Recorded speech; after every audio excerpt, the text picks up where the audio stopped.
What's going on, you guys? Welcome back to the channel. My name is Devon Clark, or Clark the Realtor. Welcome to my channel, Clark the Realtor. Don't forget to subscribe and let's get started. All right, let's jump right into the nitty gritty of this video, which is basically you can negotiate your rent.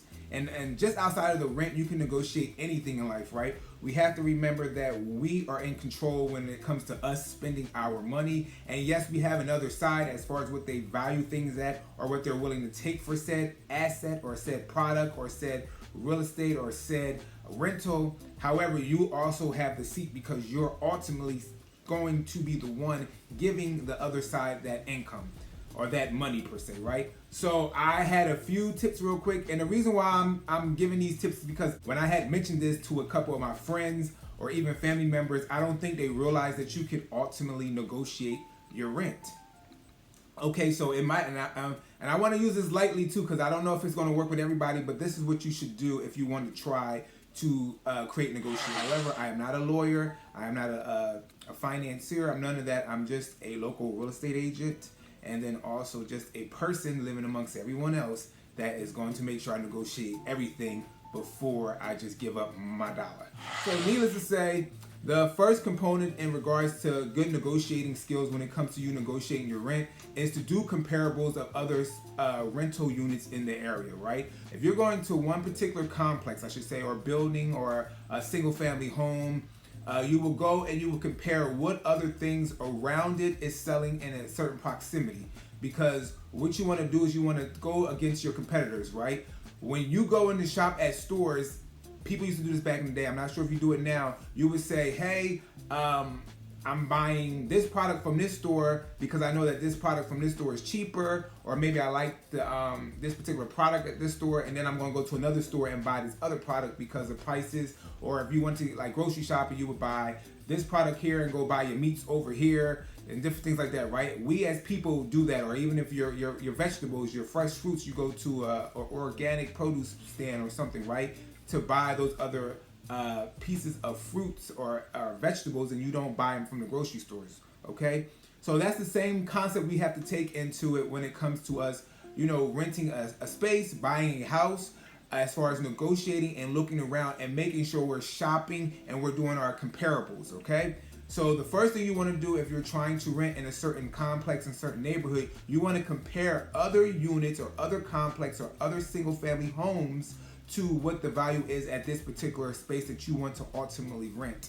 So in regards to apartments, if it's an apartment complex and the square footage on those units is like, say, like 1,000, and you find another complex that you want to be at and their square footage is 1,000, or maybe it's 900, or maybe it's 1,100 or something like that, see how much the other places around you are charging for that square footage, and then make a comparable sheet, write it down, and have it sitting right there. Also screenshots. So in Georgia, what they do is like every couple days, every month, every weeks, they kind of change the rent. The rents can fluctuate. They can go up, they can go down. So what I like to do as well, screenshot whatever you find on the website, so you can see how much this was going for or how much is going for before you go and reach out to them, or you go and try to rent a particular apartment unit. So the first thing you want to do again is you want to do your comparables. Search around your whole area within a proximity. I say no more than I would say a mile, right, in each direction. Look a mile in each direction. If you want to go further out, but make sure it's in the same city, make sure it has the same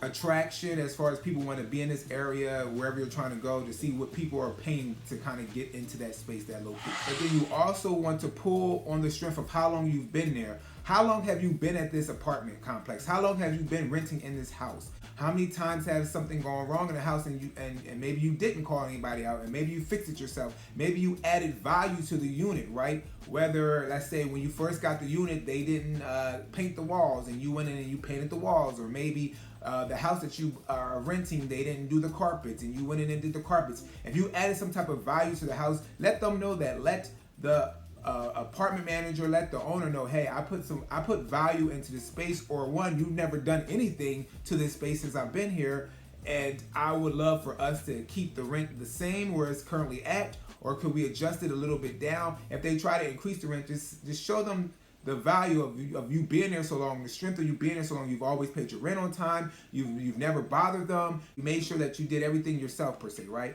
So pull on that strength of the longevity of how long you've been in that unit or that single family house, in regards to if they try to raise the rent on you or if you want to negotiate said rent. The next thing is that you want to pull on the strength, which we kind of overlapped it into that space of the no repairs being made over time. No repairs being made over time. I didn't call the maintenance man out. I didn't excessively worry you or bother you in the leasing office. Pull on those strengths, right? Pull on that as far as you being an easy tenant and you've always paid your rent on time without a problem, right? Negotiate that. Let them know I'm going to be here longer, so you're always going to get this rent. It's never going to change. Also do your due diligence, right? Because at the end of the day, these are apartment owners, these are single family house owners, and you might want to dig into the public records and see possibly how much have the taxes gone up, you know, and maybe see if the product is paid off. If you're renting a single family house, maybe go and see if you could possibly find if they satisfied their mortgage, which you typically can.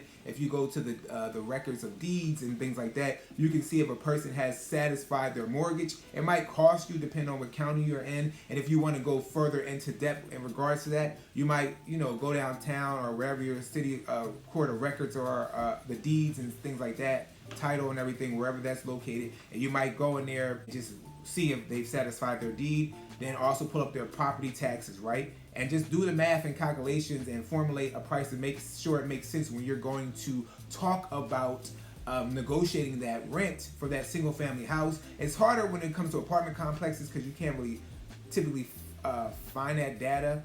But if you do, you know, you can always shift around and look around for that data to see. But most apartment complexes, there's some type of debt leverage on these bigger complexes anyway, so they probably haven't fully paid off said debt. But you can also just find those property taxes, see how much taxes are possibly going up, see how much what the difference is as far as the rent. So you can kind of assess that if I offer something lower, or if I offer what's currently where my rent is at right now, as far as negotiating with the owner or the landlord, I can already know that this is how much you're making, you're still satisfied, and you're still cash flowing, and me asking for this in exchange as far as negotiating, you should be all right. So then you can you might not tell them that up front that you're doing all this backhand work, but you know going in, you're confident enough that you know that if I say this price should stick, because I know the math in between it, and I still know that you are bringing home some money. And I know probably some landlords, some investors, and people like that might get mad about these tactics of negotiating, but they're negotiating with you on one side, you're negotiating on the other side. Remember, everybody has a dollar in which they have in place that they're willing to spend or put out for said things, right? Whether it be your landlord, the owner, whether it be you as a tenant, everybody has a dollar. So be very strategic and understand the bottom line so it makes sense for both parties, because when we're negotiating that it makes sense for both parties, right? It's not just you get all the glory and the other side doesn't get anything, right? We have to negotiate where the other side is in a comfortable position and you're also standing in a comfortable position that makes sense for your bottom line and their bottom line. Remember, it's negotiating, it's not being greedy. The last thing is, if you're in an apartment complex and you're talking to the management and they're telling you we cannot help you in regards to negotiating, what I tell people to do, and I've done it myself, is find the owners of said building. It could be hard, it could be a tedious task. Find the owners. Maybe once you find their information, give them a phone call, maybe give them an email, and reach directly out to said owners and ask and see if that is something in which they would accept you to do. And then it kind of, I know the management that is managing that property or that single family house might feel a little mad or whatever because they feel like you went above them, but sometimes you have to go above certain people, because some people are put in place to quote unquote do what they do, which is manage, and they're not put in place to actually help you. Even though those people have bills too, and they don't understand the sense of trying to help a person sometimes, but they're not put in place to do that. They're put in place to manage said owner's properties, so they don't typically care about giving you negotiating with you or giving you a discount sometimes, right? So sometimes because of that, you have to go above said property management's head and say, hey, I'm going directly to the owner. And again, the reason why I'm telling you guys this is because I've personally done it for friends of mine. I had a friend who was trying to relocate in North Carolina at one point, and he reached out to me, being that I'm in real estate, and he asked me, hey, Clark or Devon, whatever you guys want to call me, he said, could you help me find the owner of said property, because he was trying to get out of the said property to move to a different part of North Carolina due to job purposes, and he was only getting the management company. And so the management company kept telling him, we can't do anything, we can't get you out this lease, we can't do X, Y, and Z. And of course there are terms in the lease as well, so make sure you guys read when you do go finally sign your lease. Read the terms and agreement as well, so you can understand how to get out the lease accordingly. But needless to say, this is again about negotiating and getting either a fair price on your rent, market price or below it per se, or even if you were trying to get out the space to keep it moving. And this situation, what happened is that I reached out to, I found the owner of said place that he was renting, which is a single family home. I gave him information. He called the owner didn't pick up the phone. Owner said he was currently eating and he would call him back. The owner ended up calling him back. It happened to be the actual owner, and my friend was able to get out his said house and move on to his next life, and he is in the process right now of purchasing a house in North Carolina. So it is doable. I don't know if that makes sense and the whole goes hand in hand with a negotiating situation, but I'm just letting you guys know that anything is possible. Do not always feel that you have to sit and take the set price that is available to you, whether it comes to negotiating you trying to buy a house, whether it comes to negotiating your rent, whether it comes to trying to get a car. Anything in life, you can negotiate. Some things might be harder than others to negotiate it, but stand strong, right? You remember, you don't have to give this apartment complex your business. There's a million other apartment complexes currently in the space we're in 2025. There's a million other apartment complexes that are willing to take your money, and you can go in there and negotiate it. So hopefully that helped. Hopefully those pointers kind of helped, maybe run some things in your brain and kind of taught you a little bit of how you could possibly negotiate your rent. But remember, it is negotiable. If you guys watching the video, again, if you haven't, click the subscription button. Also hit that notification bell. Hit the share button to share this with friends that need help or feel like they're in a situation that they want to learn how to negotiate said rent. And also don't forget to hit, I don't know if I said it, the like button. Thanks for watching. Don't forget to subscribe.